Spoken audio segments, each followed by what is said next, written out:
Welcome back to Ramjyothi logs. ఈరోజు Saturday కదండి, అందుకే నేను సాంబార్ చేయాలనుకుంటున్నాను.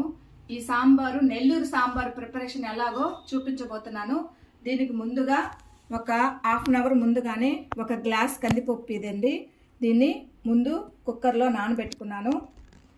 నెక్స్ట్ ఇంకా ఒక 50 గ్రామ్స్ చింతపండుని నానబెట్టుకున్నాను. ఇంకా సాంబార్ కావాల్సిన కూరగాయలన్నీ రెడీ చేసుకున్నాను. చూడండి, ఈ బెండకాయలు, మునక్కాయలు, ముల్లంగి, క్యారెట్, దోసకాయలు, ఒక 3-4 పచ్చిమిర్చి, ఇంకా 3 టమోటా పీసెస్, 2 ఆనియన్ పీసెస్, కొత్తిమీర, కరివేపాకు. సాంబార్ పొడి. ఈ సాంబార్ పొడి నేను బిఫోరే ఎక్కువ క్వాంటిటీలో చేసి పెట్టుకుంటాను. ఈ సాంబార్ పొడికి వీడియో కావాలంటే చేసి పెడతాను. స్పూన్స్ కారపొడి తీసుకుంటాను, స్పూను పసుపు పొడి తీసుకుంటాను. కందిపప్పుని కుక్కర్లో వేసి 3 విజిల్లు వచ్చేంత వరకు ఉడికించి పెట్టుకోవాలి.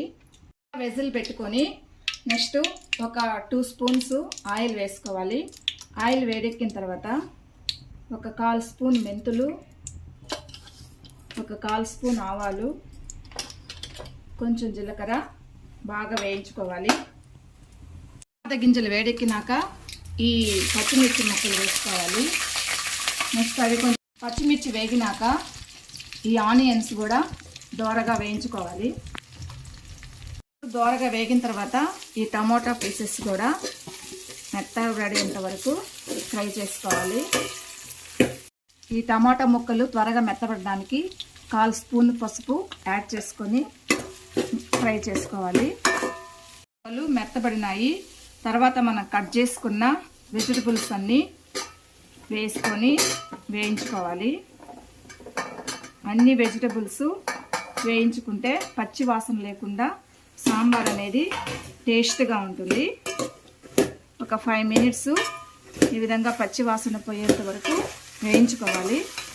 కూరగాయలు ఫ్రై చేసేటప్పుడే ఈ కరివేపాకు కూడా యాడ్ చేసుకోవాలి. కూరగాయలు 5 మినిట్స్ వేపుకున్న తర్వాత దీనికి ఒక 3 స్పూన్స్ కారపొడి యాడ్ చేసుకోవాలి. యాడ్ చేసుకొని ఈ విధంగా ఆయిల్లో ఫ్రై చేసుకోవాలి.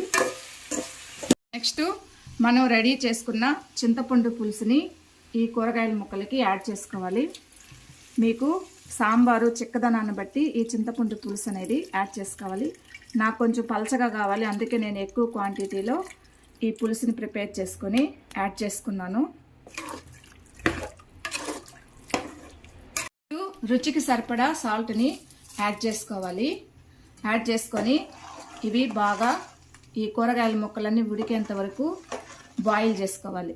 కూరగాయ ముక్కలు 1/4 వంతు ఉడికిన తర్వాత ఈ స్మాష్ చేసుకున్న కందిపప్పుని యాడ్ చేసి ఇంకొక 1/4 వంతు కూరగాయలు ఉడికించుకోవాలి.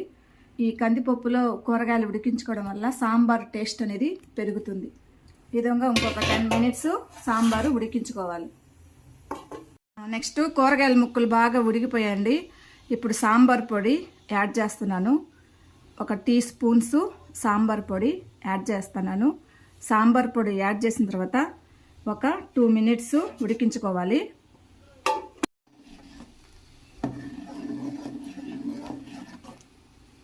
సాంబార్ రెడీ అయింది. లాస్ట్లో ఈ కొత్తిమీరని యాడ్ చేసుకోవాలి. ఎంతో రుచికరమైన నెల్లూరు సాంబార్ రెడీ అయింది. ఈ సాంబార్ మీకు ఇష్టమైతే ప్లీజ్ లైక్ అండ్ కామెంట్.